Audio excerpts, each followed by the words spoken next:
Before war broke out between our governments, you bought me a drink. I wish to return the favor. For the first time in 100 years, we have something in common beyond hatred. I find that most extraordinary. And so, a drink to the humans. And to the bridge they created between us. In the hope for a better future. For both our worlds. I apologize for the lack of chains. The cleaning service must have removed them. I do know who my friends are. And that I have not done as well by them as I should. I hope to change that. I hope to do better. The hostiles might be splitting up so they can be with both groups, to keep them in line. Unless they're all hostile, and some are just more hostile than others. Well, thank you for that ray of sunshine, Marcus. Next time I feel the need to be depressed, I'll remember to give you a call. When you coming back? I'm not. The battle to save a rebel planet. Sark will scramble everything he's got. Could be the showdown that changes the course of the war.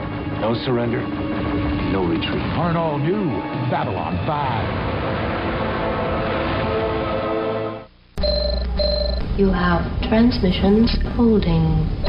Patch incoming signal. Full audio and video decode. Purple files accessed. What you are about to see has never been shown to anyone outside the Grey Council.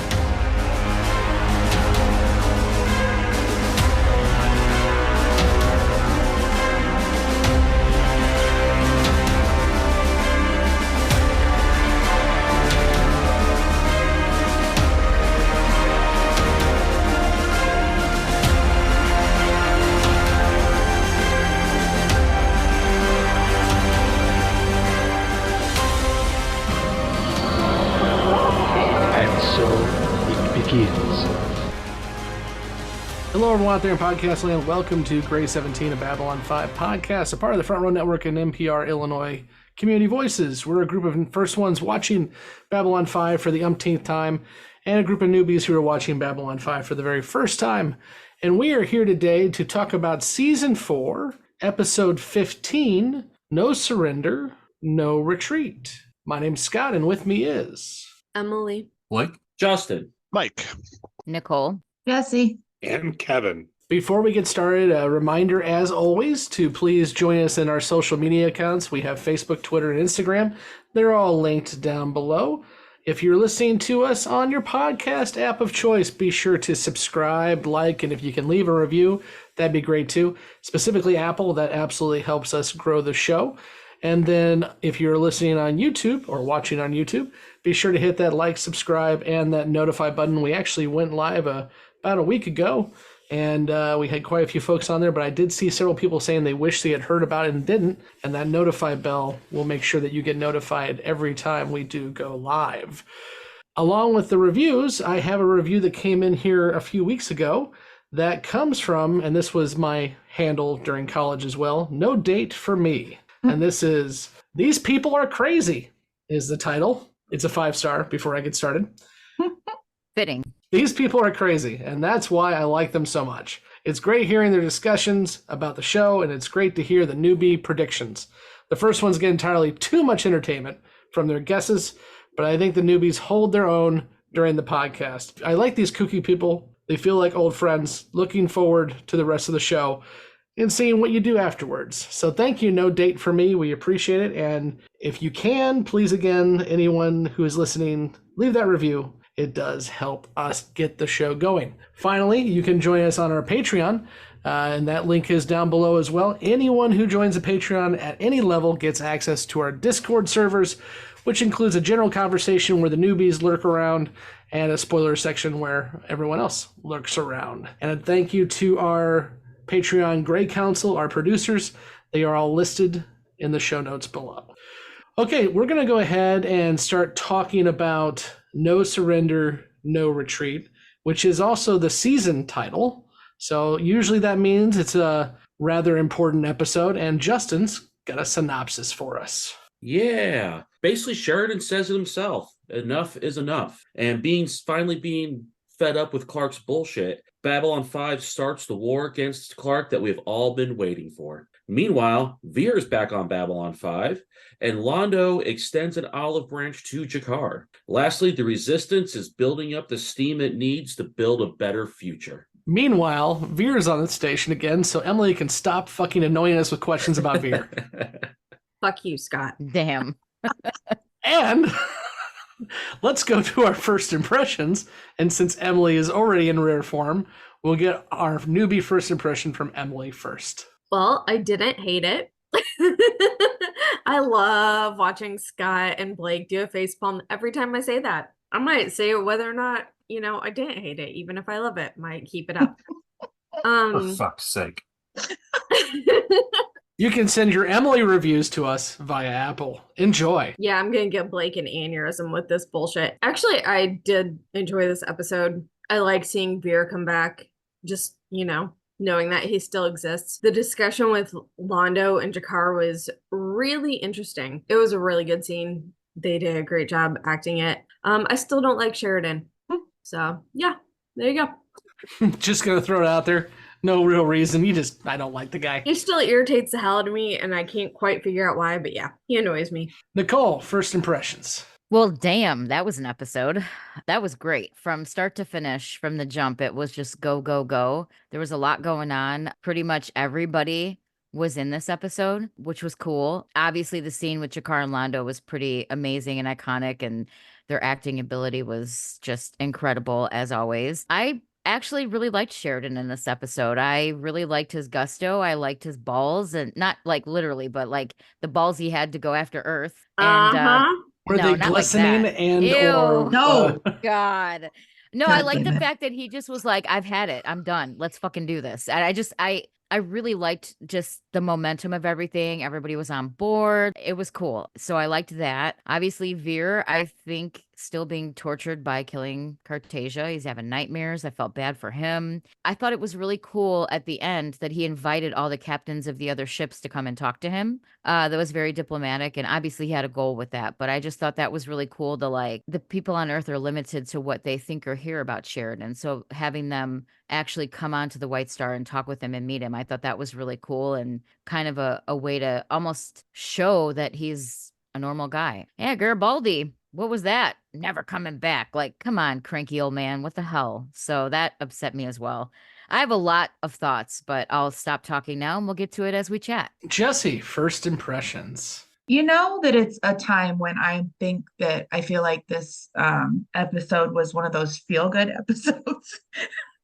I did like it. I liked it a lot. And I enjoyed where the other captains came through and actually did what was right. It was nice. It was nice to see. G'Kar remains a better person, far better person than I could ever be. I found it funny that they were talking about the respect that Londo had for G'Kar in this episode after our nice long debate about beating a dead horse with the fact that one didn't respect the other. So I kind of giggled when I heard that conversation. Overall, I enjoyed this episode quite a bit. Like to see Veer back. So it's exciting to see everybody kind of in one place. You heard it here first, folks. Jessi sees a whole bunch of people die in fiery Armageddon, and it's a feel-good episode. It's feel-good. If people didn't think we were fucked up after our no shit online Cards Against Humanity, that might just push it over the edge. If you haven't caught that episode yet, it's on our YouTube under Late Night Shenanigans. Enjoy. Evil shenanigans. Justin, first impressions. Nothing warms the heart like a massive fireball in space. Right. I think this has probably got to be my favorite episode this season thus far. I'm actually glad to be wrong in my prediction that Proxima 3 was a trap and that Sheridan was walking into. I'm glad it didn't work out that way. So it's nice to be wrong every so often. I kind of agree with Nicole. I thought this was a really good episode for Sheridan and kind of redeemed himself a little bit in my eyes he is a stone cold blooded warrior. And I think that's what I like about him. Everything else, I can see the annoying bits that people don't like, but the fact that he just is out of fucks to give and just goes straight into battle. And whether he's a good leader on the station, he's an excellent battle commander. And I think that's kind of, I think, what endears him to me at this point. And then, yeah, every time Andreas and Peter are on screen together, it's gold. I mean, I know we talk about that all the time, but it was a really moving scene between those two. From G'Kar's coldness towards Londo and the sadness and depression on Londo's face as G'Kar's pouring the drink back into the bottle. You can just see the look on his face and just the hope drain. And even again, then the scene at the bar later, like, oh God, I can't talk about it enough how wonderful those two are together. But that's pretty much all I got to say about that. Thanks, Justin. Justin, whenever you talk about Sheridan being a cold-hearted warrior, I always think about what his dad told him long ago. Remember what he said? Not off the top of my head, no. It's he said, "Don't ever start a fight, but always be the one to finish it." Yeah. Mm-hmm. Yep. Yeah. He didn't start this war with Clark, but he sure as shit gonna finish it. Okay, let's go over to our first ones who have watched the entire show. Mike, first impressions. I really like this episode. I found that time literally flew by as I started this one. To be honest, I really actually kind of agree with Jessi on the whole feel-good episode. Yes, for all of the serious heaviness that is really happening in this episode, it is one where by and large the good guys are steamrolling. They have the momentum, and the things that we as viewers want to happen are happening. Between the battle between Sheridan and Clark's forces, and the whole thing with G'Kar and Londo really stole the show, and we'll get into it, but it ends in a feel-good place. And so between those two plot lines, I think it is really one that kind of warms you up a little, which I'm sure means that we're going to get Empire Strikes Back next week. But there you go. I really like this one. By the way, Mike isn't throwing out a spoiler or anything. He's just trying to be fun. Come at me. The comment section will. They do to me all the time. I know. Kevin, first impressions. This is my favorite episode of this season. I think this is Sheridan as best. I agree with Nicole and Justin. I mean, he was kind of stone cold in this one, and it was necessary for what he had to do. I don't know that I would agree that this is a feel-good episode with a crew literally biting the dust in front of everybody, but I get it, because there were some elements of it, signs of the possibility of reconciliation in some way, shape, or form between G'Kar and Londo at the end, and the battles ahead looking like they have a shot at something. So yeah, I get it, but that battle scene and flipping between captains was a great device, and I really enjoy this episode. Blake. I also really enjoy this episode for season 4, and also getting more into finally having an open conflict between the folks at B5 and EarthGov. I do think, because I'm someone who liked Sheridan before we started doing this. I always thought Sheridan was the better captain and stuff for B5, and I still do, but I'm starting to see some of the issues people have. Like this one, I know in the scene where he was in there with the council and telling them Earth stands alone and that they're going to go take back their home. This is kind of a serious speech, but he almost, when they did that close-up of him, had this weird smile smirk thing going. And I can kind of see where, and I don't know if it's just his acting of the character. I don't know if it's the direction whoever was directing the episode, and it's Mike Vehar, which I can't see that being a direction issue from him. But, something in there, just the way in some of these scenes that the physicality of the way Sheridan plays the role doesn't align necessarily with the dialogue, in my opinion. So I think that's where some people are having an issue with Sheridan, because I'm picking up on it more on this more intentional rewatch of it. But overall, I still think it's a great episode. I am not going to pull a Jessi and say that watching a ship blow up and burn in space with hundreds of bodies suffering on it is the heartwarming show of the season. We're not going to sign this sucker up for the Hallmark Channel quite yet. But overall, a great episode. They didn't show any people on fire. Right. You guys are acting like big babies. Like, we just saw a bunch of limbs and blood. Like, suck it up, Buttercup. This is B5. Get to the escape pods, kablooey. Excuse me, don't lump me into the babies. I didn't say anything. Thank you. For me, as already been mentioned by Blake and kind of by Kevin too, with the back and forth shots and edits, this is absolutely another Mike Vehar episode. I mentioned a few weeks ago that he's my favorite director of B5, and you can see why in this episode again too. Also, the pacing on this episode is very good. It really, and Mike, you mentioned this, it feels like this is not a 45-minute episode. It feels like it goes a lot faster. I think part of that is the pacing of the episode, and part of it is too, honestly, we haven't had many really fast-paced season 4 episodes yet. We've been kind of spinning our wheels a little bit. So the fact that we got one now that is very much focused on the main plot of the season and really moving our pieces on the board, it seems like it's just kind of moving better. And Emily, I don't know. I can't help you in terms of Sheridan because I've been the dog on Sheridan for a while, and I don't have any problems with him in this episode. Like, I didn't see nailed it. It's the tone of voice and the facial expressions don't match what's happening and the seriousness of it. See, but then you have him on the bridge of the White Star, and he is extremely serious throughout the entire thing. So we'll see. This is still not the episode I said where I'll turn around on Sheridan's, my opinion on Sheridan. We're getting there. This is also not my favorite episode, but it's close. My favorite episode deals with a sandwich, and we'll leave it at that. The meatball sandwich? You'll have to find out. No spoilers. Justin? What do you got? I just have 2 random ass questions to ask. One, the guy who plays Mackie, I feel like I've seen him before, but I couldn't think of where. I can tell you where. That was a burning question in my mind. He is Richard Grant. If Yes. that helps you at all. Well, I mean, I know I've seen him on other stuff, but I couldn't think of where. A bunch of stuff. He's one of those actors where, like, I feel like I've seen him in a lot of different things, but I couldn't pinpoint any particular. He's definitely a character actor. He's in a lot of stuff, but what I always remember him for is he is the promoter in Rocky 5. He's the asshole promoter with the big hair. You're right. Yeah. Okay. That's him. that makes a lot more sense. He's in a lot of other stuff, but whenever I see him, I'm like, oh, Rocky 5. No, man, he's one of the cops in The Big Lebowski. That's true. Oh, you're right. He is too. Yeah. Okay, that makes sense. Okay. And he was in an episode of How I Met Your Mother as a judge, which is kind of memorable too. But he's been in tons of stuff. I mean, his IMDb is just all over the place. He's that one guy. Is he still working or?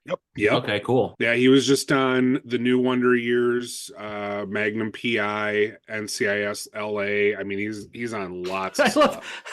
This just says something about television today. Is he on stuff that's, is he still acting? Yeah, he was on Magnum PI in The Wonder Years. Right. Yeah, the new ones. Yeah. Not wrong. I'm going to go watch Quantum Very Leap. valid point. And then question number 2. The uniforms that everybody's wearing in the CNC, is that new, or was it like casual Friday that day? So they've been, since they broke away from Earth, there's kind of been amongst the non-command staff where they've gone with more of the casual, instead of wearing their Earth Force uniforms, because not everybody got the fancy, cool Minbari, Army of Light uniform. There was only so much fabric to go around in the costume department and budget. But there was a men's warehouse downstairs. Exactly. There was a men's warehouse, so they all got the lovely matching, casual Friday shirt and a pair of slacks. Yeah, that's kind of what I was thinking. I'm like, yeah, it's somebody said show up business casual today, and the tailors are still stuck working on Zach's 5th uniform attempt. That's what they're doing. Right, but all right, yep, that's all I had. Those were the 2 random questions for tonight. Sheridan had a lot of Cole's cash sitting around. That reminds me, I actually have some Cole's cash I gotta use. Everybody's got Cole's cash. So do I. Okay, let's go ahead and dive into the episode. And we've got basically 2 plots here. We've got G'Kar and Londo, and we've got Proxima 3. So let's go to G'Kar and Londo first. Nicole, go for it. Well, first off, to start out, I just want to pat myself on the back because I called it and I said they respected each other. And even though G'Kar was cold towards Londo, Londo admitted he respected G'Kar, and G'Kar sort of kind of came around at the end. And Did he really? I mean, he's kind of, sort of, maybe no. I mean, he did sign the thing, the joint thing. Okay. But anyways, I did call it. I said there was some respect there, and Londo respected him. I just wanted to pat myself in the back. I never get any. I got one, all right? So let me have it. Hold on. I just need to say 5 seconds. Just because he says it doesn't mean it's actually true. So, exactly. You can say that okay, you Emily respect too. it, but when I kill Justin's cat, I don't respect him. Stop Goddamn. Emilying me. I will say this was a thing on the interwebs back in the day too, where people were like, "So is Londo being good now?" Right? No, he's not. He's being Londo. So people are hesitant to believe it after everything we've seen with Londo. So you're not alone to be hesitant. I was just saying I never get one, so I felt like I got one on that. Okay. I'm still not giving you the G'Kar one. Dude wouldn't even look at Londo's 50-50. face. I got 50% of Okay. it. All right, thank you. Because you Anyways, said G'Kar kinda did. I'm like, I'm no, giving he didn't. myself one pat on the back instead of two, okay? Mr. Technical. Thank you. Okay, but seriously though, that whole scene, wow. I rewinded and watched it like 3 times in a row because I just couldn't believe like how good it was. I mean, the ability to make you physically feel the uncomfortableness, the coldness, the empathy, the depression, like I felt it in my heart. Like I was like, damn, like it like affected me. And that right there, I think, is a making of good TV or a good movie or good acting. If they can make you physically feel what's happening, like, damn. I just wanted to say that first before we dive into it because that was incredible. Yeah, Nicole, you're right. I mean, we've seen this a couple times now where basically JMS just puts G'Kar and Londo into a room together and lets them bounce off each other, and it's always freaking gold. Yeah.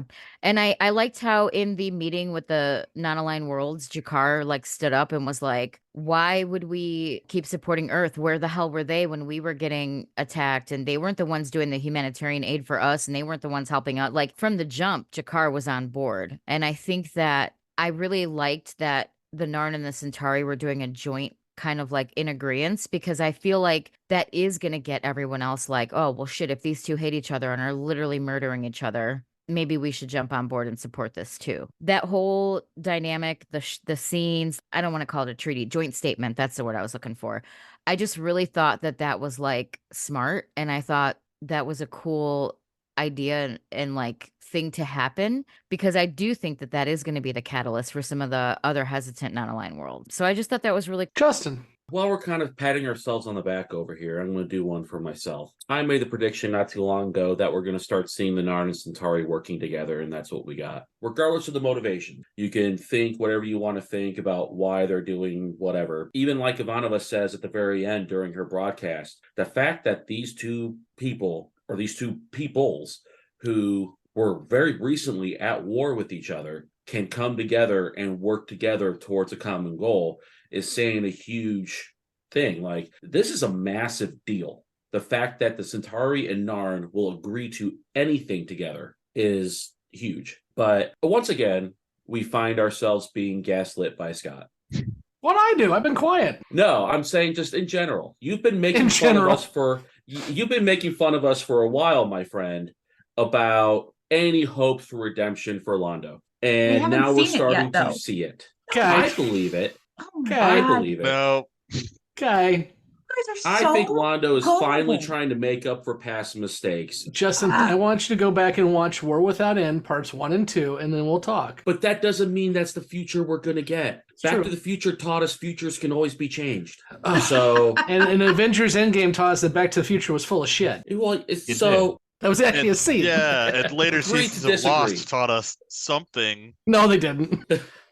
Lost taught us nothing, okay? Spoilers, they're all dead. So that leads me to a couple kind of questions I wanted to pose to the general audience here. Is Londo entitled to any shred of forgiveness or redemption? I'm not a religious person, but I do believe in forgiveness and redemption. So I always want to try to think that a lot of people, given the tools and the ability to do so, can be redeemed and can be forgiven for past crimes. For a while, I've been advocating that Londo, I think, will redeem himself by the end of this series. And I personally think we're starting to see some of that. I think he's actually being genuine. And I think the whole point of it, the writing is so good by JMS, because JMS doesn't want you to believe it at this point. But I think it's honestly there. Anyone want to answer? Well, I just want to chime in that I have one sentence that can back Justin up, to be honest. The sentence. I even wrote it down. Londo says, I know I have not done better. I want to do better by my friends. And he wants to do better. Yes, I want to do better by my friends. Who's his friends? G'Kar? Sheridan, G'Kar, everybody. No, the humans. That's not his friend. The whole time I'm watching it, I'm like, that's not your friend. You just murdered his entire fucking family. You guys are not friends. I can't. Go ahead.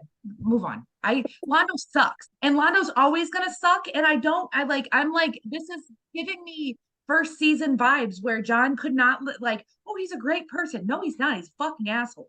Yeah. What'd G'Kar say? I'm sorry, there's not enough chains in here for you. Yeah. Right. Anyone else want to answer Justin's questions? I just do not understand Londo in this scene. Like, unkind. What the fuck does he expect? Mm-hmm. Like, I agree with that. I agree with that. His entire world got, bombed back to the Stone Age. Like, he's talking about a bridge, and it's like, what bridge do you see that is anywhere but in your own mind? Like, I just don't. I mean, G'Kar clearly is of the thought process, drink not with thine enemy, and I can't for the life of me disagree with the guy. I just don't. He at best, he was an accomplice to war crimes and mass murder. Like, and none of, and terrible. For the most part, at only one world, and that's G'Kar's. So why would G'Kar sign up to give him any shred of forgiveness, especially when Londo just recently is like, oh well, maybe I'll decide to do what I should have done in the first place and try to make good on stuff. But then he even shows you a flash when he says, well, I didn't go back on my word. Mm-hmm. I could have changed my mind and totally fucked over your entire world, but I decided not to do that because I was being nice that day. What the fuck, Londo? Like, what do you want? Yeah, I'm mostly on the side of no. Londo is absolutely not redeemed or getting even close to redeemed yet. Again, I go back to what I say all the time: mass drivers. They dropped asteroids on Narn. I didn't say now. He didn't push the button, but he was there. But I'm not saying he's fully redeemed, and I'm not saying he's fully forgiven. Mm-hmm. But I think this is an important first step of him admitting his guilt in his role in history. The one thing I will back you up on, Justin, is I get what Kevin's coming from, but I think this is really, truly what Londo, the character, would have done. Even though it doesn't make much sense, it is Londo, because he even says, and he says the same thing that we heard him say back in The Gathering, I'm a patriot. All I want is for my people to be better off. He said the same thing to Garibaldi the first time we saw him. All I'm here to do is to make us a better people again. Now, that may include wiping Narn off the face of the universe, or maybe not. We'll see how it goes.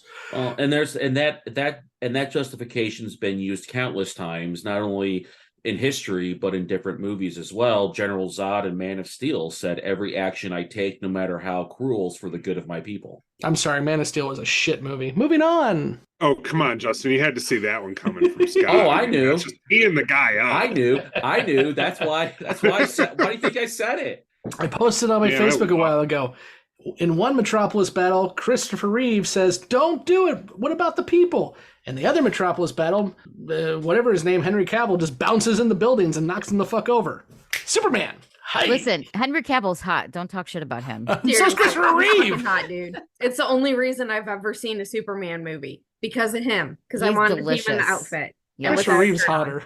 And he looked a lot better actually in the Tudors when he grew the hair out. But that's okay. Well, I'm Scott, I think a throng of women would disagree with you. Sorry. I think he looks the best as the Witcher, including one in my house who just drools every time Cavill's on film. It actually has given me a complex. So pretty sure most women would be like, no, Kevin, what's not giving you a complex? Yeah, well, I do have a thought on Justin's question, though.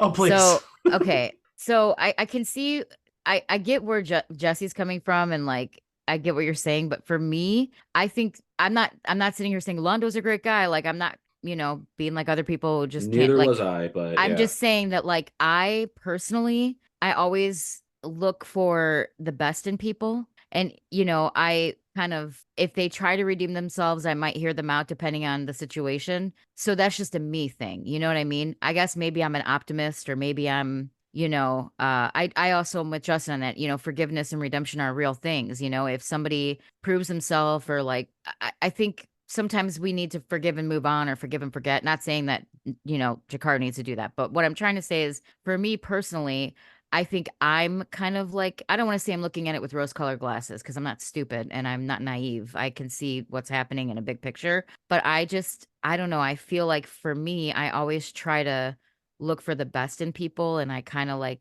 look for those qualities to come out. So I can see why Justin feels that way. Like he's making a step to try to redeem himself and like this and that, because he did seem, I mean, obviously we know Londo can act and he can play and he can do whatever, but he did seem honestly like very empathetic and like, sad about the situation. But what really kind of put the nail in the coffin for me at the very end, when he took the drink, the empty cup, and he kind of smiled, like, I was just like, oh, maybe he is finding some sort of shred of decency. Time will tell, but I'm just saying, I see a small glimmer of hope, but I'm not going to like put all my eggs in the basket. But I always, and even like with Franklin, a lot of people didn't like him, but I've always liked him from the beginning. You know what I mean?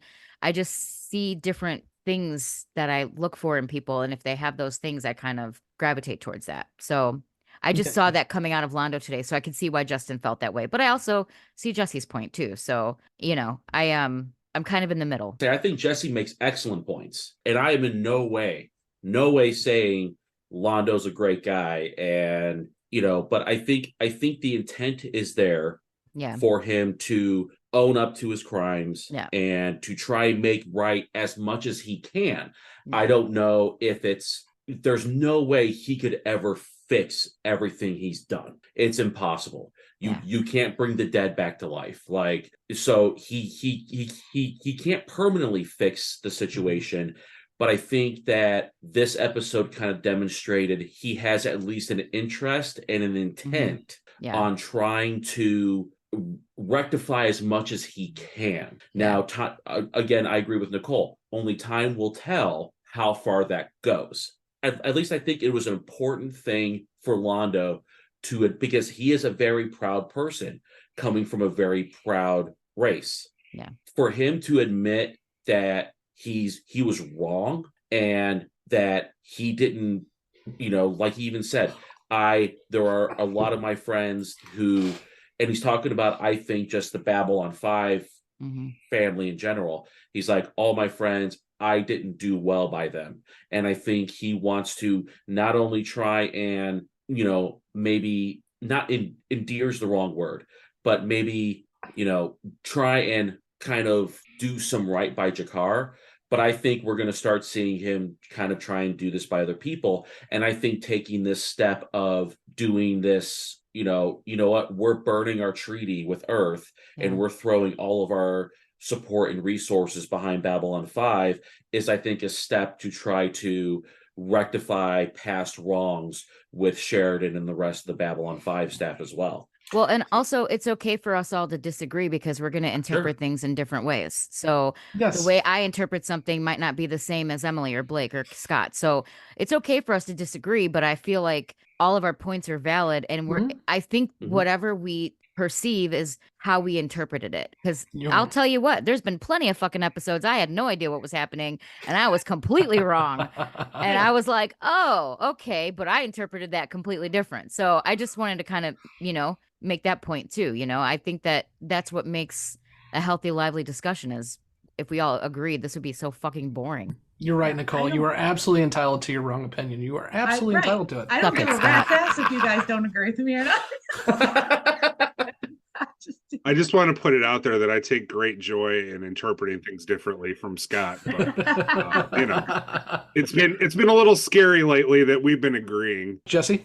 I 100% agree with everybody. If you guys' opinions were the same as mine, I wouldn't be on this podcast because it's boring as shit to sit there and just be like, yeah, we're all on the same page. But here's the thing. Here's my issue with the argument about he's trying to look for redemption or he's trying to make up for whatever he did. He still needs something from G'Kar. In my opinion, that's the only reason he's being nice is because he needs him to sign this piece of paper. I understand that people deserve forgiveness, but like when he says, I haven't done well, or I haven't done right by my friends. Like there's like not calling a friend when, their grandma passes away. That's not doing right by your friend. Not doing right by your friends is killing their whole family and then saying, I didn't do right by my friends. Like, you murdered everybody that he loved. I'm not sure that you ever considered me a friend in the first place. It goes whole back to Justin's cats thing. I can't help it. But my issue is, like, yes, everybody deserves forgiveness, but Hitler is not on my top list of people that I'm going to be like, if he says sorry, we're going to just let him go ahead and like make redemption. No, fuck you. You killed a bunch of fucking people and you can rot in hell just like everybody else that did the same thing. Yeah, no one's forgiving Hitler. Well, I was about to say though, hold on, time out. Depending on how many Narn were on Narn, I think Londo was involved in more death than Hitler was. Yes, and nobody should fucking forgive Londo either. Fuck that guy. That's my opinion.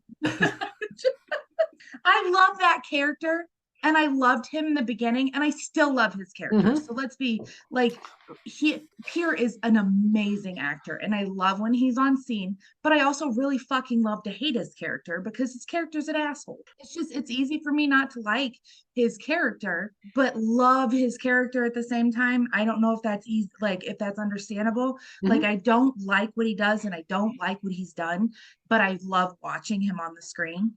I still think he's a dickhead. So Jessi, to your point about if we all had the same opinions, this would be a really boring fucking show. If all the characters on a TV show were likable, it'd be a really fucking boring show. Right. Londo's, he's not really a villain, but he's not a hero either. His ambiguity makes his character.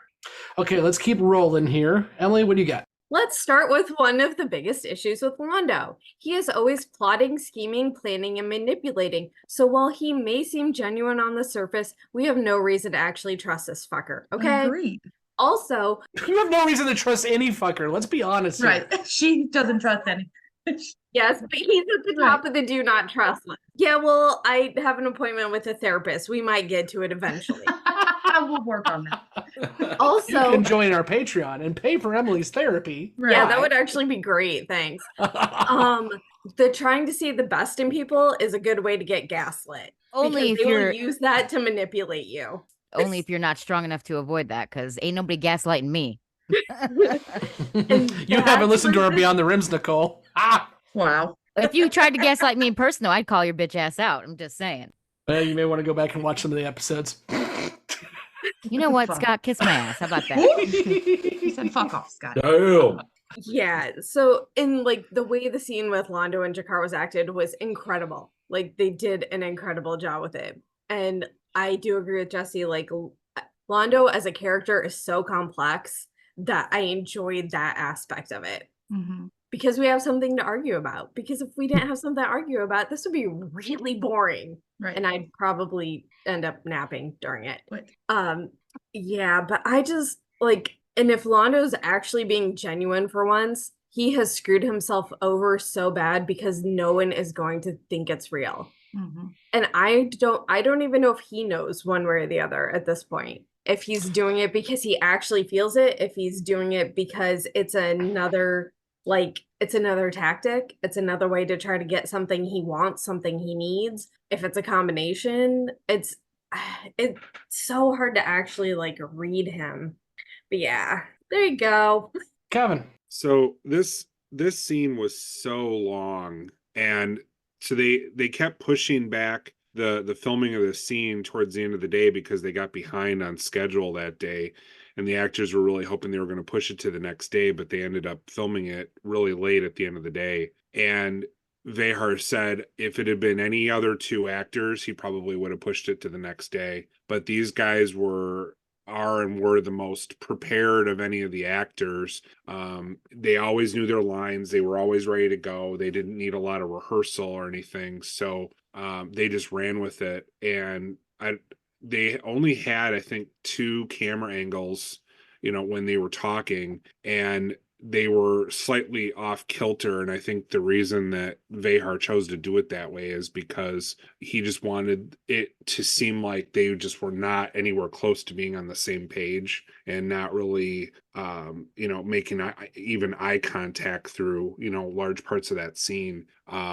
this whole episode just builds tension through it because, of Vehar's trademark, where he's just always moving the camera back and forth and creating that tension with it. And man, that scene was a great snapshot of that, because there was a lot of tension in that room. And not that the actors weren't doing a huge part of that, but the direction, from Vehar is just top notch. All right, so I feel like we've beat this pretty well to death, but I'm One just more gonna shish kebab for it. I'm just gonna put my 2 cents in about the way that I read that whole thing, and it actually starts in a previous scene where we see Veer, and I think there's a very deliberate reason why they introduce you to Veer in the way that they do, basically showing that he is still haunted by his actions, that he is drinking himself to sleep and having nightmares about what he did.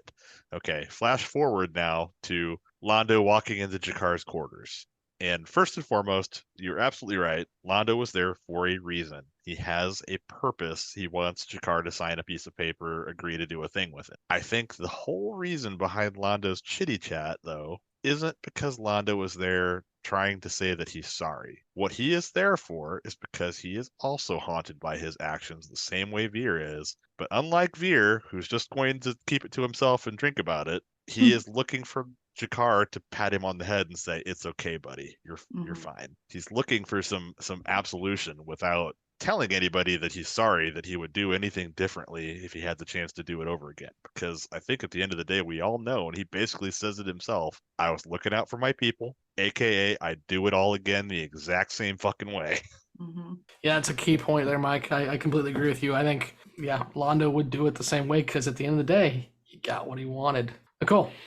Great point, Mike. I just got to say.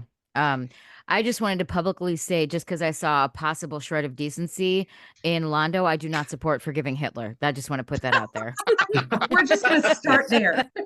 That's all I wanted to say. He will never forgive Hitler. No, I just wanted to point that out. I don't want somebody to say I'm a Hitler sympathizer. I think that's the episode lead in right there. I don't feel like anybody would say that they would forgive Hitler. You never know.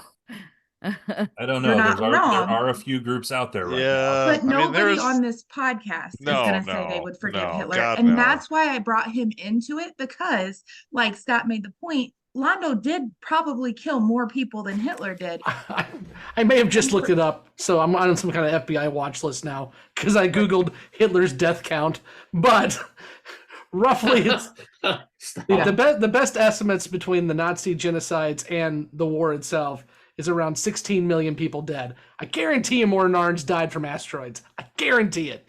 So that's why I just wanted to compare the two, because I know you two. I've known you two for 20 years. I know that there's zero fucking chance that you would ever be like, if Hitler wasn't such a murderer, he'd be all right. No, that's not the case. I know nobody on here believes that. That's why I wanted to bring it to the forefront and say, hey, there's definitely somebody we would never talk like this about. So I don't know if it made any difference. And I'd just like to hop in and say that I have nothing against Henry Cavill. I would happily watch The Witcher season 4 with him. Hell yeah. Or, have a role in Warhammer when it comes out. Just saying. He still has that picture that came out that he was reading a goldarn script from Mass Effect, the TV show. And I need that to happen. No. Yeah. It came out about a year and a half ago on his Instagram. He's sitting in a dressing room and he's reading a script. And of course the script was jumbled out, but people in the internet can figure shit out. So somebody unjumbled it and it was a Mass Effect script. And it was Commander Shepard. I have no doubt that he read that, but he's not going to do that role. He's going to be busy with his Warcraft thing. You need to shut up. Warhammer thing. Yeah, he's definitely a Warhammer nerd. You need to shut up. Also, the Ministry of Ungentlemanly Warfare looks fucking amazing. Yes, I have no idea what Warhammer is, but let's just say my interpretation is probably a lot different. Now I want to know your interpretation, Emily. Yes, please share, Emily. Take us on a side note tangent, Might please. need to know. It would be an inappropriate coloring book. Would you like to Warhammer? Oh, actually, would you like Henry Cavill to Warhammer you? Look, I'm not saying no. Okay. I'll do it. There's several people on the show that would not say no to that, Scott. Blake, what? Just saying. Listen, Blake has good taste, all right? I'm a straight ass man. If I had the opportunity with Henry Cavill, I probably wouldn't say no either. And the answers will surprise you. And Justin drops his soap immediately. Yeah. Just Okay, Where are we? Anyway, back to Babylon 5. Are we done with Londo and G'Kar at this Anyway. point? I do like, I mean, we've been bashing on Londo a lot. I do think that I appreciate that G'Kar's ice is starting to break down. As much as I gave Nicole shit, he didn't have to sign that document. He could have came out just like he did in the League and said, Narn's on board, we support it. He did not have to do the joint statement, but he did, even if his signature's not on the same page. So G'Kar is starting to, mellow out just a little bit. Go ahead. So, I was gonna say, I think Jessi said it best. He's a better man than I'll ever be, because I would set myself on fire sooner than agree to help somebody that. That's true. How he didn't shank Londo when he was like right in front of him. I'm like, really? You had an opportunity here. It shows that G'Kar's the better guy. He really is. I still believe that. Like, I believe G'Kar is the better guy in this entire situation. Absolutely. I just think Londo's trying to, whether it's faulty, whether it's selfish, whatever. I think Londo honestly wants to make up for his past. Whether he'll ever do it is yet to be seen, and I'm not sure he ever will. But yeah, on the list of amazing Andres Consula's line readings that we've seen throughout this, Londo's question, "How's the eye?" and he goes, "It still sees." I fucking love that line. And Nicole? we know it sees a lot because he found out he can use that to spy on people. Mm-hmm. Nicole? I was just going to say, I mean, Londo didn't really need G'Kar to sign that paper. They were both going to support Earth or support Babylon 5 regardless. He didn't need him to do it. Do you know what I mean? I completely understand what you're saying, but I would argue Londo needed it more than G'Kar. Yeah, I think it was just an idea and he thought, let me shoot my shot. I don't think he was like, oh, I desperately need you to do this. Like, if he said no, he'd been like, all right, well, I'm still going to support Babylon 5. You know what I mean? I don't think it was like a need. I think maybe he used it as an excuse to like talk to G'Kar. That's what I'm saying. Londo needed that much more than G'Kar needed it. Okay, let's go ahead and move into the other main plot of the episode, which is the taking of Proxima 3 and all that happens with that. So who wants to get started? Jessie's like, no, fuck no. I will. I'll jump in. Nicole. I really am glad that nothing happened to that Mackie guy because he was cool. When the guy pulled the gun on him, I was like, no, he's the only good one. And then he's like, yeah, no, I took that fucker down. Like, we're good. But I really I thought the whole battle scene and them sneaking up on them, I thought it was really good. And regardless of what was happening, they did not back down. They stood their ground and they were like, we're fucking doing this, And then not only did they get 3 of them to one fucking left, one dip, they jump gated, they're out of here. One, we're like, yeah, we're cool, we're not fighting. And then as you see, one gets destroyed. And then that one guy, what was his name? The captain who was on that hill, what was his name? Paul. Yeah. That guy was a dick, okay? And then he was also a dick in Scrubs. Dr. Bob Kelso. Yeah, that's where he's from. He's another one of he's one of those, that guy. He's in everything. Okay. I thought I recognized him too, but I thought it was pretty badass that the girl was like, yeah, we're gonna take him out and I'm taking over. You know what I mean? And Marsha Mitzman Gavin. Yeah, and she flat out told Sheridan, listen, I didn't want us all to get blown up. I didn't necessarily agree with him, but I'm not necessarily agreeing with you either. You know what I mean? So I thought that it was really cool to see her kind of take charge and put the safety of everyone on the crew over what was happening, because that guy was definitely it was more of a pride. I'm not, you know what I mean? Oh. It was not a safety of your crew. Well, I would go one step further, Nicole. And the commander, Levitt, calls him out. It's not a matter of pride either. It's a matter of he knows if he doesn't fight this off, he would get court-martialed. He's going to get court-martialed anyway. Yeah. So he knows he committed war crimes, and that's where Levitt calls him on it. Although, as you notice at the end, Sheridan points out, if we win this thing, you're still going to go to court, get court-martialed because you followed Hall's orders. Yeah. And so Levitt's screwed no matter what. Exactly. But I thought wow, they really are not backing down, and they handled their business BIZ capital biz. All right. They came in hot and they fucking handled their shit. It was so cool. And it was just such it had me on the edge of my seat, watching it. I was like, oh my God, what's going to happen? What's going to happen? And it was good. Justin. Well, and going back to Hall, I mean, even Hall said himself, I'm a dead man either way. because he knew that either he died in a blaze of glory, or if he didn't go through, he probably knew he'd end up getting shot when he got back to Earth. So but honestly, I don't know if I'd consider him a true believer. I think Hall was acting mostly out of fear of what would happen to him if he did not comply with Clark's orders. But the fact that just taking this as a sample size, 1/3 of the Earth Alliance forces are defecting. 2 of them said, "Peace out, we're out of here." Two of them fought, and then 2 of them defected. So I think that's very telling of exactly, I think, how the majority of the military's gonna pan out.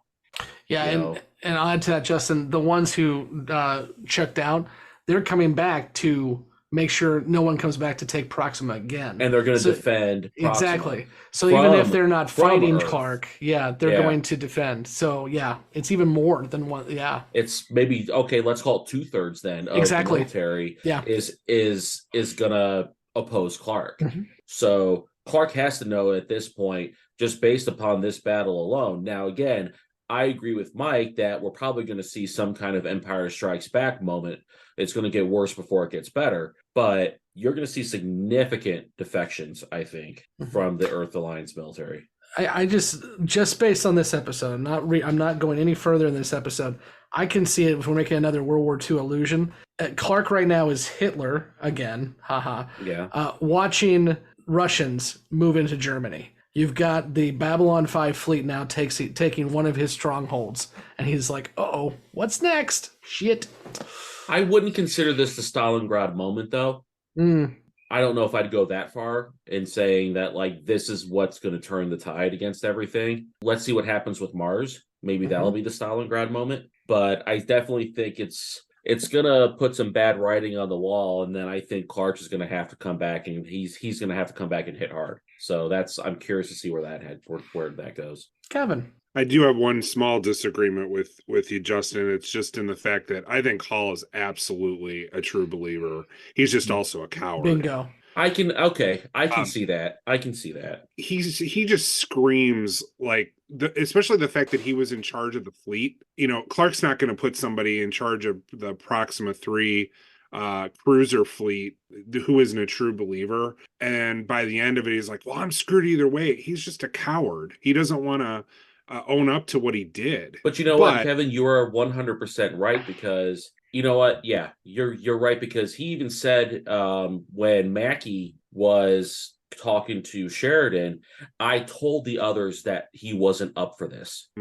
So I think you're right in your analysis at the end that he was probably a true believer. I'll add one piece of evidence, and that is when they get there, they realize that Hall has put one of the ships that are questionable with one of the true believer ships in both of the two fleets. That way he knows he can keep them in check. He knows what he's doing. The other thing I wanted to mention about this, I really appreciate the dynamic with Marcus, because he really brings something even when he doesn't have a huge part in something.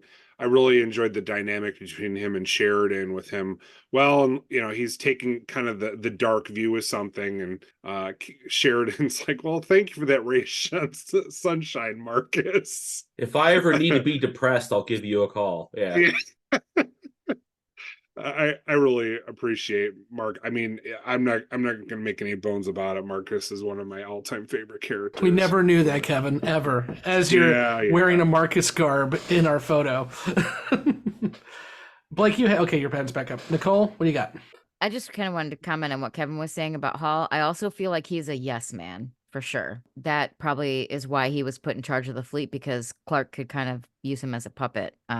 That's just my thoughts. But another thing I thought was interesting is obviously Mackie knew Sheridan, but their other ones were all new. Like, I think they were saying they were all new and they didn't know those captains, right? So I feel like those other captains that didn't know Sheridan were probably being fed God knows what. So the fact that they got to see him in action and then come on the ship and talk with him and like get to know him a little bit, I thought was helpful, because with all the propaganda and all the things that Earth is saying, and that hit piece that was done, and that he's an alien sympathizer and like all this other stuff, like I think them seeing his character and seeing him in battle and like, he's like, stand down or you'll be destroyed. And he's like, he's not going to do it or whatever. And the lady's like, yeah, I'm not taking any chances. Yes, he will. I don't know this guy. You know what I mean? But I think that them being able to talk to him and have a conversation with him, that will probably, I mean, this is just I guess this might be a prediction, but might send ripples out to other people in the military or whatever that like, oh, this guy isn't what they're saying. Maybe that word will get around.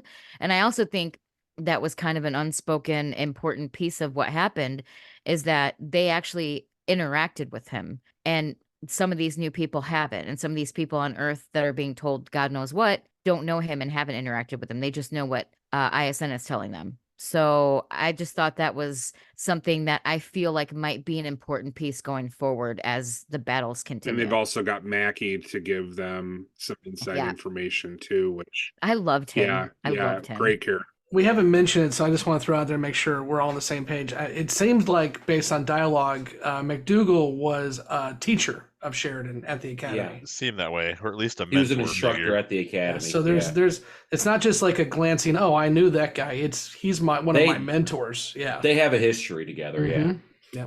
Blake. So just a question to throw out there for some of our newbies. I'd be particularly hear what Justin thinks, but really anyone. So some of what Clark's been doing is the whole anti-alien propaganda, right? It's all aliens against Earth. And yeah, Sheridan just liberated Proxima, but he shows up in a fleet of Minbari ships with largely Minbari crews. And, you've had the Earth-Minbari War. You've got Clark's propaganda about alien influence. So I'm just curious to see what you think the take on that might be. I mean, to answer your question, I think that it's going to be they're going to use it against him for sure. They're going to say, "Oh, look, the only reason why Sheridan can do anything is because he has look at all this alien support he has. He's obviously under foreign influence, and so that's what they're just going to use it as further propaganda. Because one, they're never going to admit that they lost a battle because that's not going to happen. They're going to find a way to twist it into, if they even talk about it, they're going to try and twist it into some kind of, see, we were right all along. Sheridan's, the puppet of all the alien races and everything like that. So that's what I think exactly is what's going to happen with it. They're just salty because they don't got the cool ships. Yeah, Sheridan's can do backflips. Theirs have to spin. Anybody else got anything for Blake on that question? I mean, I agree with Justin. I think it would just feed into their point of, alien manipulation because they're not showing up in like Earth ships. But of course they're not going to be in Earth ships because Earth isn't going to give them ships. So like what else are they going to show up in? Did they just show up with White Stars or did they have White Stars and Star Furies? Well, they had Star Furies, yes. Yeah. But the White Stars were the main piece. Yeah. I mean, they all knew that he had the backing of the Minbari anyways, though. So I could see maybe they'll use it against him, but also like they already know that he rolls with them.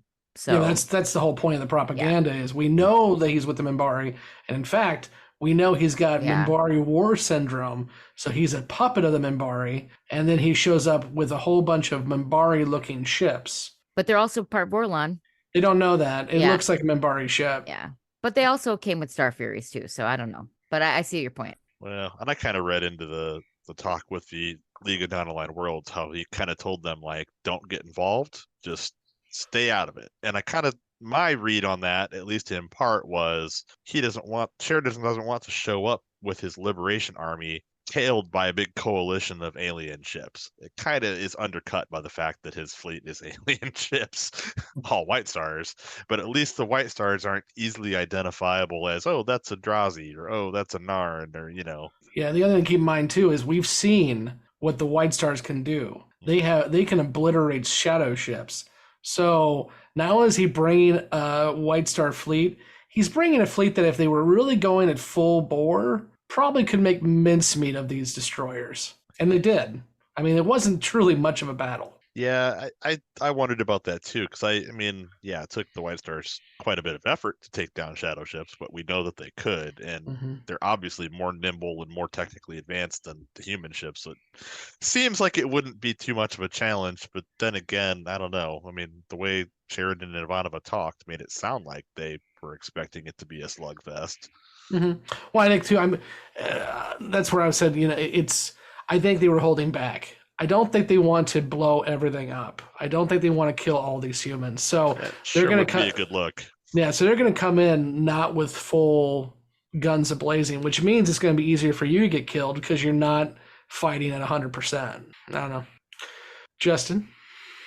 Two things. One, we didn't see all of the losses on Sheridan's side, but even Ivanova and Sheridan even said, hey, congratulations on your victory. And he goes, this was no victory. We achieved our military objective, but even like Sheridan says, we sustained some pretty heavy losses. And even Ivanova during your broadcast says, we sustained some pretty heavy losses. So we didn't see it all on camera, but I'm assuming they lost probably quite a few White Stars on top of Star Furies and everything else. So a lot of people died on both sides for this. I read that differently.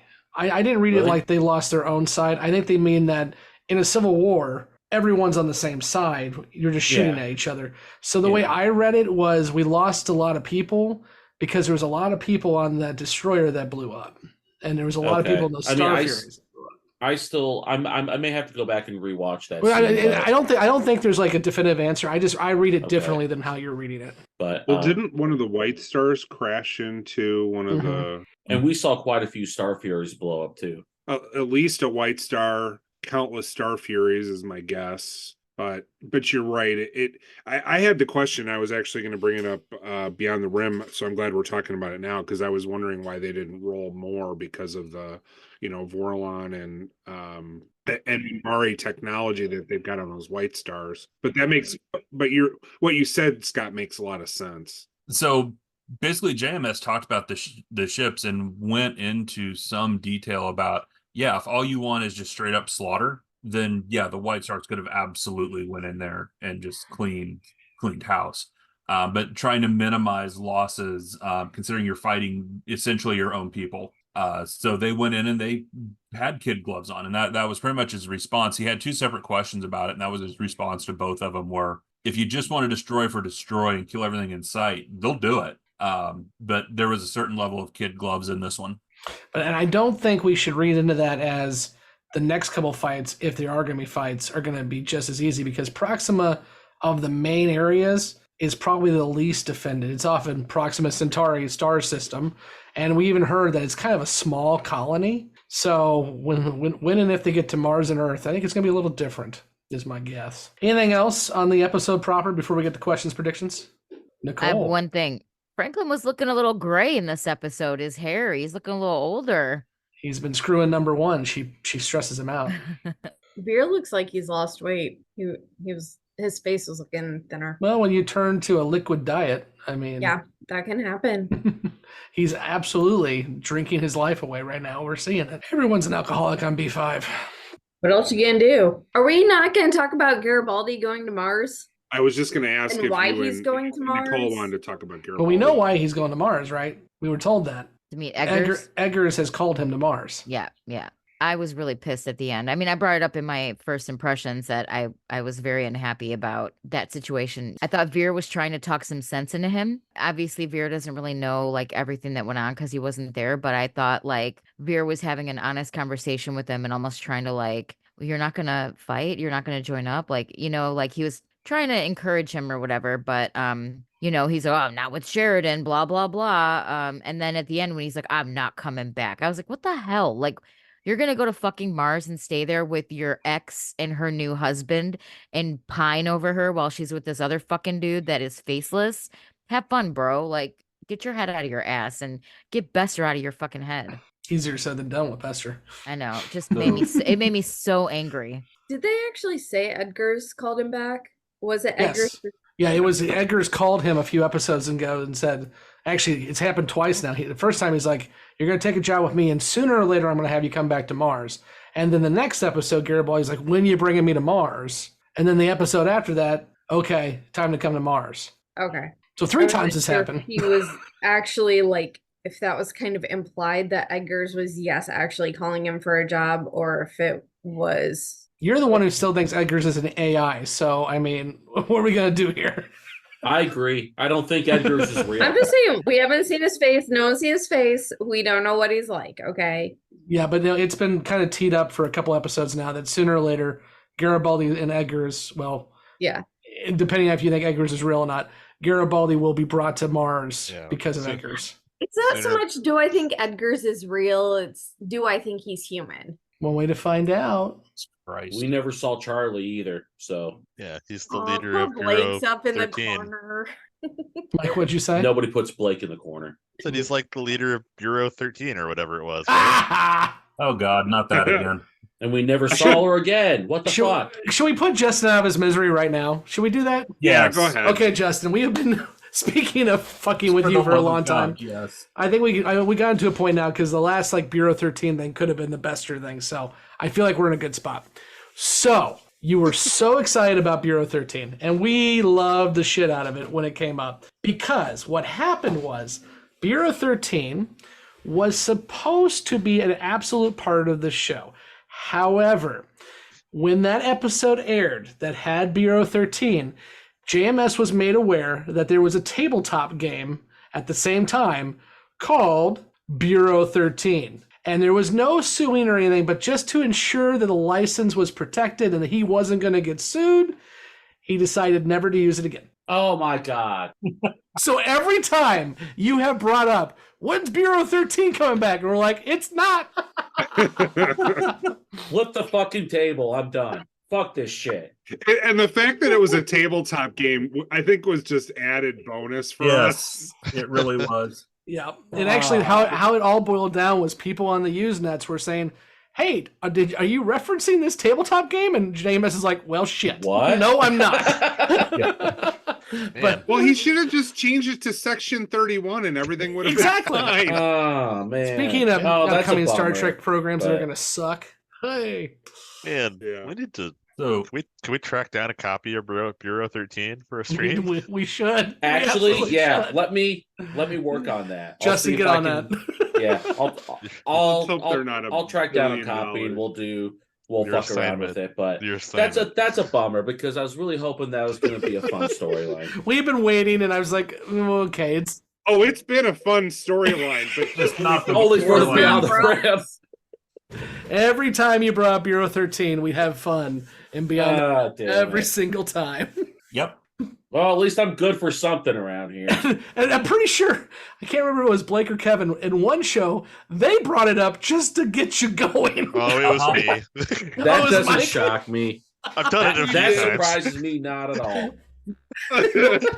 Y'all wonder why I have trust issues. Look at right. Yeah. So, but Yeah, absolutely, I'm sorry, I had nothing to do with any of that. I swear. Justin, in an alternative reality where somebody didn't have a license to the name, you would have gotten a lot more Bureau 13. It really, I think the way the intention was is it would have been a part of Psy-Core, and it would have just been Yeah. another part of Psy-Core. But we'll never know because they No, well, immediately because killed that it's gone. storyline. Yeah. Yeah. Okay. And that's, you know what, that's fair, but it's still, again, I agree with Emily, but this is why I think you gaslight us all the time, Scott. And you're like, who? We Me? absolutely were on that Yeah. one. Who? Me? Oh, gosh. What do you mean? Oh, come on, man. Love you, Blake. bro, but fuck. Love you too. Blake, what do you got? This is the heart. Oh. Yeah. I did want to touch on just real quick. Another one of the great Ivanova lines from the whole getting ready for the battle part was, trust Ivanova, trust yourself. Oh, that's going on a t-shirt. And everyone else shoot him. Anyone else shoot him. Good. But Emily brought up Veer looking like he had lost weight, and that's Stephen First. So when he was hired into the role, he had been diagnosed with type 2 diabetes, pretty severe actually. And between season 3 and 4, he ended up with a pretty nasty infection and was hospitalized and almost lost part of a foot due to that infection. So when he got out, he actually did start dieting and exercising and lost around 80 pounds before he came back into season 4. Because they actually commented on it that when he came back, wardrobe had to redo most of his stuff because none of his costumes fit anymore because of how much weight he lost between being in the hospital and then dieting and exercising with that as a result of that infection. So you're right there, Emily. He absolutely did lose wait between seasons, but it had to do with his health issues that he was suffering from. Yeah, I was wondering if that was the underlying cause of it. Yep. I mean, that's ultimately what he passed from, was complications. Kevin. A couple more production things.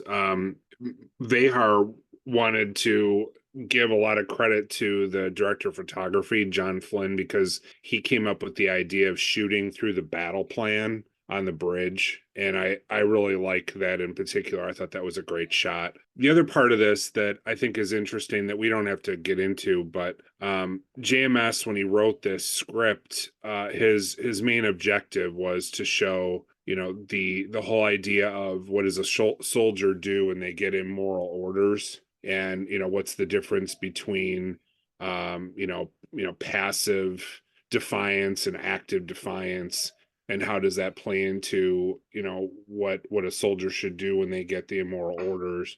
And that whole storyline I find it particularly interesting, because this is just such a terrible situation with a civil war going on. But and you can absolutely agree or disagree with whether Sheridan had other options or not, but it certainly makes for awesome television. Okay, let's go ahead and end the episode with our questions and predictions. For those of you who are coming to us for the first time, our newbies have not watched past No Surrender, No Retreat, so they have no idea what's going to happen next. So we're going to ask each of them if they have any lingering questions after what they've watched, and then give us predictions of what will come next. And for the first time ever, Justin guaranteed will not mention Bureau 13 in his predictions. At least I assume. He's giving me the do it just to fuck with you now. He's giving me the death look right now. Every episode, I'm going to talk about Bureau 13. Speaking of and Justin, shish kebabbing and trans. No. Speaking of Justin, let's have you go first, buddy. Questions and predictions. I don't have a whole lot for this one, but I do have a couple things. My main question: where was that scout ship from the Heracles going? What was she up to when the first thing when we got to Proxima?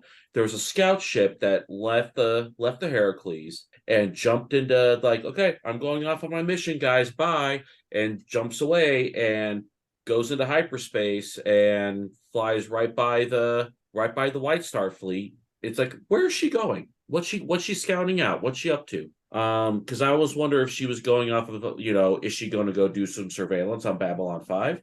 I don't know. That was the one question I had from the episode. Couple predictions. One, I think, based kind of off of some of our earlier discussion about kind of the ratio of forces defecting, I think we're going to see a lot of EA forces, Earth Alliance forces, defect over to Babylon 5. But that leaves the true believers in Clark's control. And we've seen throughout history, even inferior numbers can still win battles when they're all believe in the cause. So it's going to get scrappy, but I think you're going to see a lot of Earth Alliance forces defect over to Babylon 5. And then my second prediction is I think Garibaldi is going to go straight to Mars and tell the people he works for exactly what's happening, and he's going to rat out Babylon 5. Hey, you know what? They're coming for us next. And I think that Garibaldi is going to end up fighting for Mars against Sheridan. He even told Veer,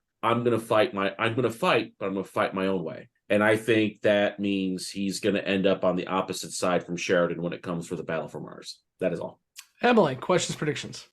First prediction, nothing good is going to happen to Garibaldi when he gets to Mars. Mm-hmm. Like, I don't foresee anything good happening to him for a while he's tangled with Edgar's and whatever Buster's got planned for him. Yeah, I'm worried about him. I do have a question. So the Centauri are basically supporting B5, and I'm really wondering why, because the Keepers are on B5, and the Keepers were working with the Shadows, who are working with Psy-Corps and the EarthGov. Isn't that what they were called? The little Keepers are like... You're right. I'm questioning why you think they're on B5, though. We've never been shown that. No, because they're on Centauri Prime. Okay, you said those Keepers are on B5. Okay. Essentially supporting B5, because that... Unless it's just to create more chaos and they don't actually care about the sides, they're just little chaos goblins. And then let's see, what's actually going to happen to the telepaths on B5? Because they've been hanging out there for a while, and Franklin's obviously trying to get things out of their brain. So is he ever successful, or are they just trapped like in stasis, basically, not being able to do anything? And when is Dylan coming back to B5? Like, I know she's got some stuff going on, but you know, at what point will she return? She's still using aloe vera. Yeah. She's visiting bureau. Oh, I just got it. Wow, really? Oh, Jesus. Still don't get it. I don't get it at all. I thought it was a sex joke at first. Then I was like, oh. my God. Yeah, it's me. Do I make sex jokes? Nicole, No. she has I just put up with all Nicole, of she has a yours. sunburn. From the wheel. Maroon. Oh. The last From all the episode. Eiffel Sorry. Towering. There's nothing sexier than burn Mike. cream. I got that, Mike. Sorry. Nope. My brain is jello right now. Does she have some light chafing that she has to get Okay. done? Emily, do you have any predictions? Just that nothing good's gonna happen to Garibaldi. Yeah, I got that one. Okay, great. Jessi, questions, predictions. How long do I have to wait before G'Kar kills Londo? If you don't believe, Justin, that the future can be changed, then it will be 16 years from this episode. Well, I hope it's when it's still playing in the season. I'm trying to think. I had another one and I can't remember what it was. My predictions are there's going to be some big fights in the next couple episodes. And that's about it. You're all welcome for that knowledge I just shared with everyone. Jessie's prediction is pew pew. Pew pew. Pew pew. Boom tomorrow. Boom tomorrow. Maybe boom next week. We will see. Nicole, questions, predictions. I guess mine is a question and a prediction at the same time. Good. I think Edgar's and Bester are in cahoots to control Garibaldi, but also are Bester and that's what I think. Time out. You got to pick one. Okay. Okay. All right. Okay. Prediction. I think they are. Yes. Are they? I think Bester and this Edgar's guy are in cahoots, and Garibaldi is their little puppet. That's what I think. And or the same person, though. Or they, I don't know. That's a good question, Justin. Don't Don't litter my mind. And then otherwise, I feel like this episode was kind of the catalyst to the next steps in this battle and this evolution of Earth Alliance and Babylon 5. And I already forgot who said it about Garibaldi telling everybody on Mars what was going on and that they were coming. But I definitely agree with that point. So that's all I got. You're welcome. Sorry, my brain doesn't work anymore. I've had that problem for about 20 years. It's fine. Okay, we'll go ahead and wrap it up there with our newbies. We're going to send them out the airlock so they don't hear any of these spoilers that are going to be coming up after the credits. So if you too are watching for the first time, this is where you should jettison out. And we'll be back here next week to discuss the next episode, which is The Exercise of Vital Powers.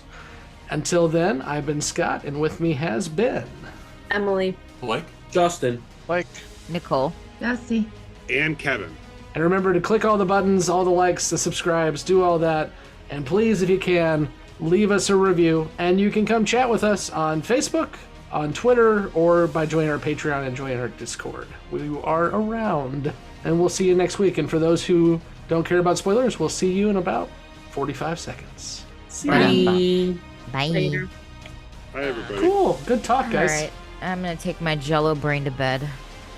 Thank you for listening to Grey 17, a Babylon 5 podcast. You can find all the places to listen to and watch this podcast at anchor.fm/Grey17podcast or youtube.com @Grey17podcast. We want to hear from you, so join the conversation at Facebook, Twitter, Instagram, YouTube, or Patreon. Be sure to subscribe and leave a review where you are listening to or watching this podcast. Grey 17 is not affiliated with, and the podcast has not been prepared, approved, or licensed by Warner Brothers or any other owners of the Babylon 5 copyright. All clips included in this podcast are the intellectual property of the respective copyright holders. They are included here for purpose of review, and no infringement is intended. The opening and closing themes are available from Falling Matter on YouTube. And what's out there? The rim. And beyond that? The truth.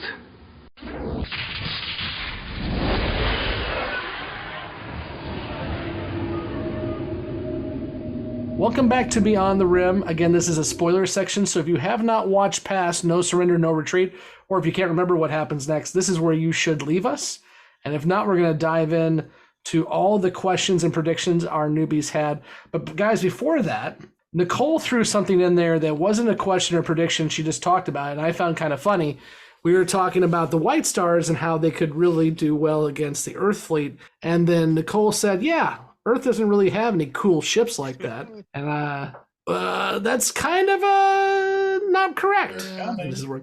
So as we'll see, even though Clark, like all good fascists, is talking about how aliens are bad, he's also a hypocrite and has been working with aliens the entire time, the Shadows. So we will see the Shadow Destroyer hybrids soon enough. In fact, do we see them next episode?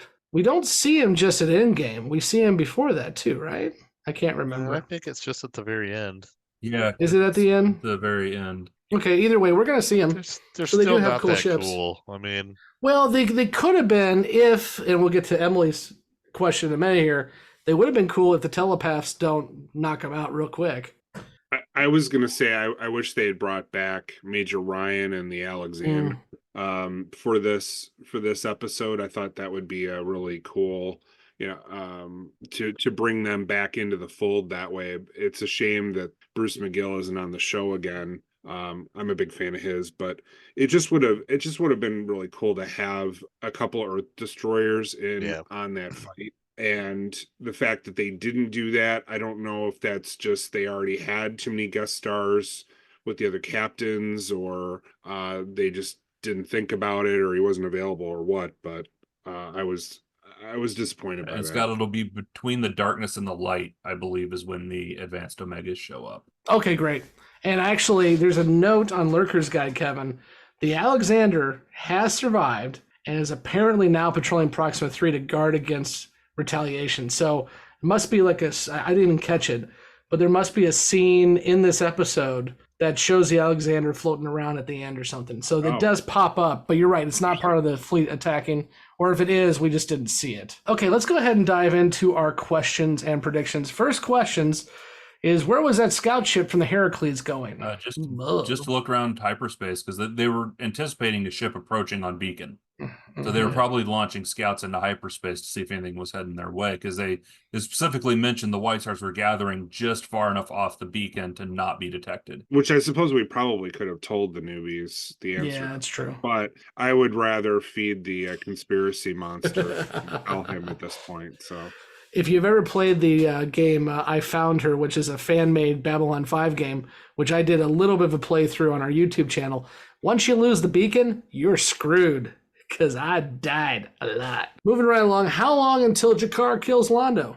I told him 16 years. I get what Justin's saying, and I can see that, you don't want a finite end to a story, but JMS wasn't even mincing words back in the day. I mean, I was looking at the Lurker's Guide for this episode, and he flat out says Londo is going to have a keeper, and the reason why he's making Londo make these choices now to be a little bit more understandable, like we were seeing with Justin and Nicole, he's doing that to make you like him again, so when he does fall again, it's even worse. And he flat out told people that. He wasn't trying to hide it.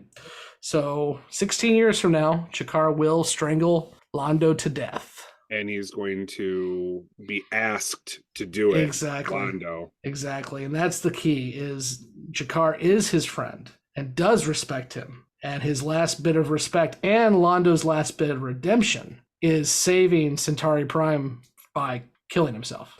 Why are the keepers allowing the Centauri to help Sheridan? Because we know there's a keeper on the Regent right now. Yeah, I mean, it's a fair question, I suppose. Mm-hmm. Makes you wonder, to me, it's like, well, if Londo was calling the shots, Londo's on B5, tells them what they're going to do over the phone, the Drock can't exactly respond over the phone and be like, no, we're not going to do that. So it kind of tip their hand that something was up. But I mean, I guess if Londo's not calling the shots, though, then yeah, I really don't know the answer to that question. Well, and Sheridan, what he's doing is causing more chaos, and that's what the Shadows like. So my guess is the Drock probably are of the same thought process. and they don't know that Sheridan's going to win. I guess the other thing is the Drakh are not the Shadows. They're friends of the Shadows, but the Shadows are gone. So the Drakh don't have any direct connection or inroads necessarily with the Clark regime.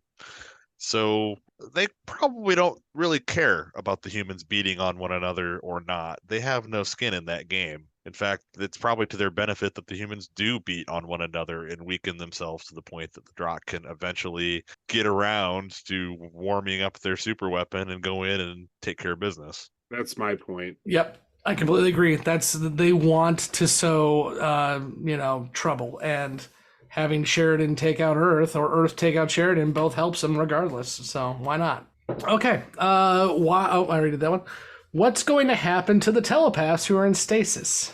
Well, they're going to get used like bombs. Yeah.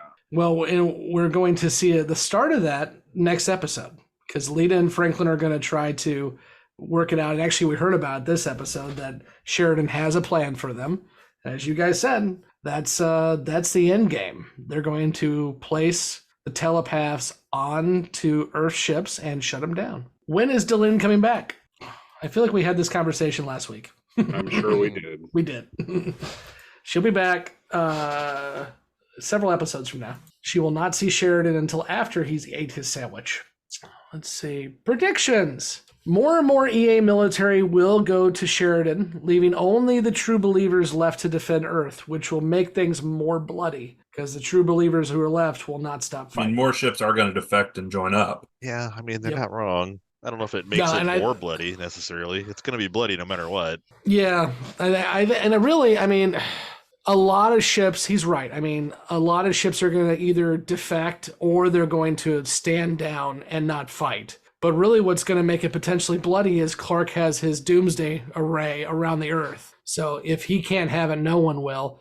And that's going to start the final fight, is they're going to have to take out those arrays, which means a lot of people are going to die. But it's not really because only the true believers are left. It's just that Clark will not play fair. He plays dirty. But we do know from Earth history that the true believers will die fighting, and then some dumb hicks will put statues up that we'll have to look at for centuries to come. It was for states' rights, guys, I swear. You can send your hate mail to gray17podcast@gmail.com. And we will quickly delete it. Mm-hmm. I'll shove your Confederate flag straight up your ass. Have a nice day.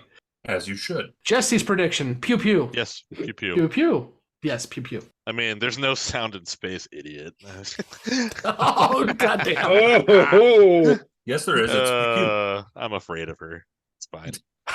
You should be. Everyone's afraid of her.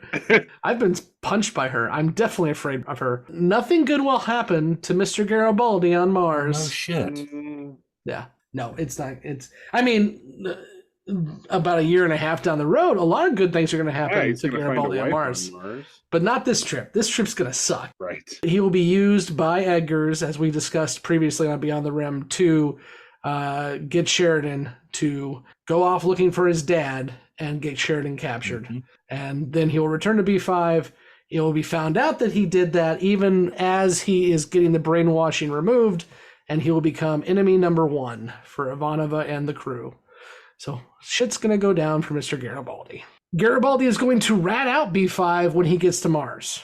Yes, but not in the way that I think Justin thought. I think Justin thought he was going to say, hey, B5's coming for you.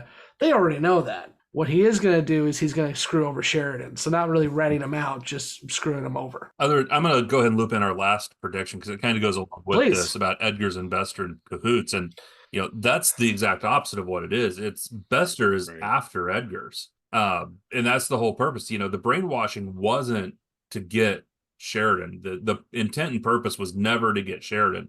That's, almost just the bonus in all of this is setting that up. The whole point was to get Garibaldi into Edgars because Edgars is working on allegedly this cure for a telepath virus, which really is not a cure, but rather the virus itself to make telepaths dependent on a drug to be controlled. So it's that idea that Bester's after that. Anything else that happened is just, ancillary to that. Yeah, and it shows, again, the newbies aren't always listening or taking in everything that we've seen so far, because we saw how much Edgar's doesn't like telepaths.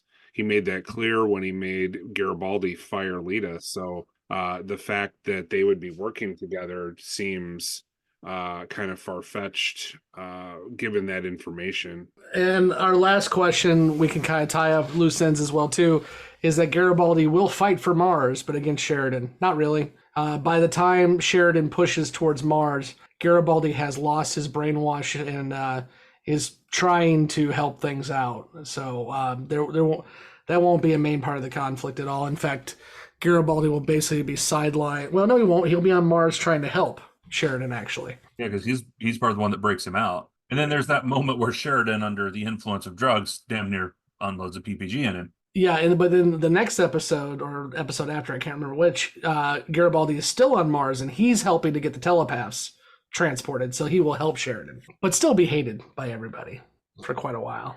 We only have 7 episodes left of season 4, which really, truly, we only have 6 episodes left of season 4, plus Deconstruction, which really doesn't tie in to the season at all. So I'm interested to see how these next 6 episodes fall on the newbies, because I don't think season 4 has been taken as well as season 3, but most of season 4 happens in the next 6 episodes.